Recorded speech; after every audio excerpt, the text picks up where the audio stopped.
Welcome to Granny Peach's Kitchen with Chris and Blair. Today we're making smoked ham with brown sugar glaze. Okay guys, we're going to get ready to do the ham. And for the ham, they're already pre-cooked. I just get a spiral ham and take it out. I leave it in its own juices.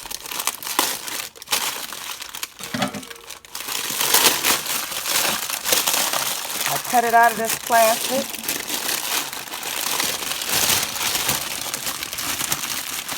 I don't use their mixture. I make my own.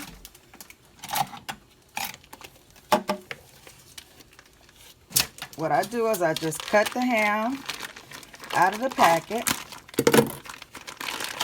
Bust it open. I'm not doing any rinsing for this because I don't want to mess my ham up. This one is a smoked ham. What I'm going to do is I'm going to cook it up like this to begin with. Well, actually, today I'm just going to turn it down on the bottom. And then I'm just going to cover it. I'm going to put a little bit of cinnamon over the top of it. Just a little bit. I like cinnamon and clove over the top of it. Just sprinkle it. You don't do a lot, just sprinkle. So I just do ground clove. And what I do is I just sprinkle it over it, just a little bit. It doesn't take much because when I make my brown sugar to go over it, I'm going to put a little bit more. So like I said, I just sprinkle a little bit. It's maybe a fourth or a half of a teaspoon. It's up to you. And then I sprinkle a little bit of cinnamon. This is just my choice. And it's not even enough that you can even tell. But just so you can smell that aroma when you're when it's cooking. And then I'm gonna put it in the oven on 325 for about an hour. It already smells good. It does, doesn't it? I'm going to put it on 325 for 1 hour covered with foil. And when we get back in an hour, I'll let you see where we are and then I'll show you my glaze. Okay guys, we're back with the ham. It actually cooked 15 minutes longer than I anticipated because the timer didn't go off for some strange reason. However, that's fine and well. So we're going to use a half a cup packed brown sugar. I usually take I don't measure the cloves, but I'll pour some on here to give you some kind of rough idea. It's a ground clove.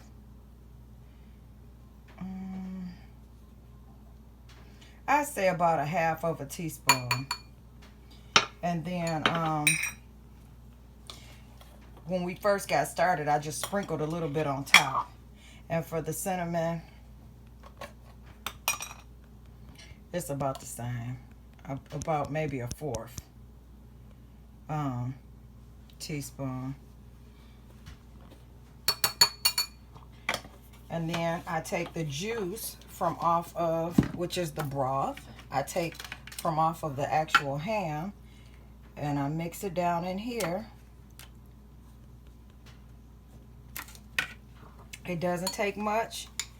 And I stir it until it gets to the consistency. If I need to add a little more, I add a little more, but I wouldn't want to put too much to begin with. So just to give you a desired consistency of what I want, this is what I'm looking for.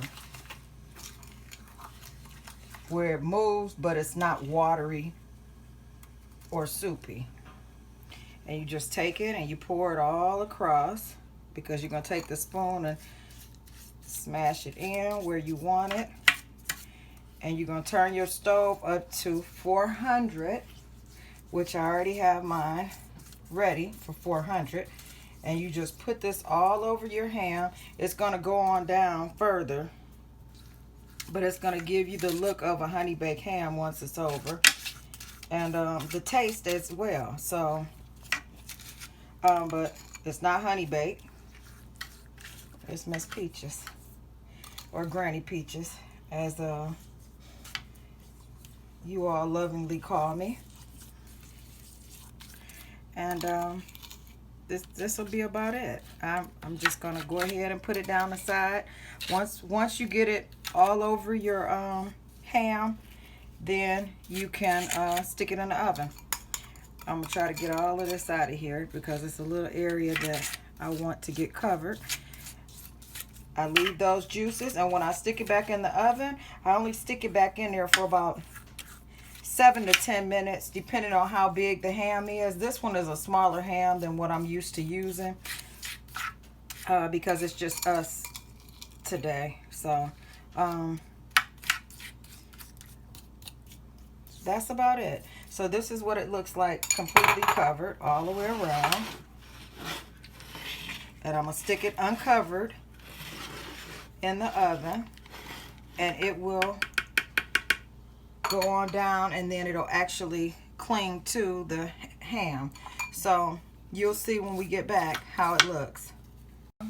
Okay, when you take the ham out of the oven, this is what you'll have. You see that glaze on there?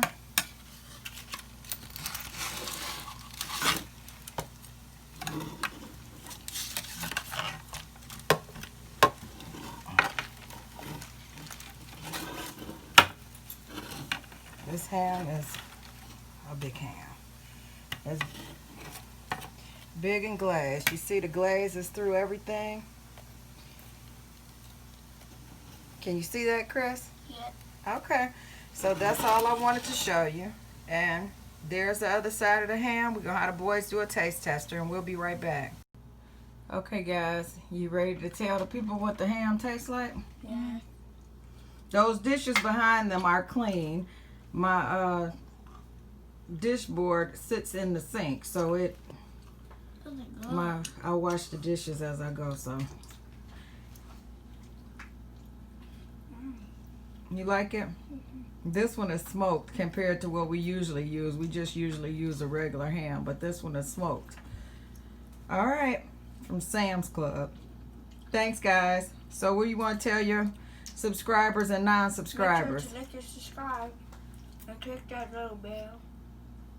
All right. Thank you, guys. Happy Thanksgiving. Okay, guys. So this is what I do once I get finished with the ham that night. I cut up whatever we have left and put it in a Ziploc bag for the next day.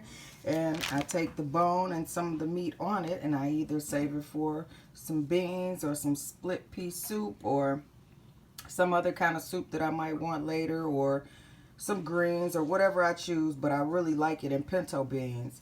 For you, you have it how you like it. That's how I do it. I do it that night, so I go ahead and stick it in the freezer, and whenever I get ready for a good soup, or even the collard green black-eyed pea soup, that's what I do. I pull it right out the freezer, let it thaw, and I go ahead and go for it and make the soup.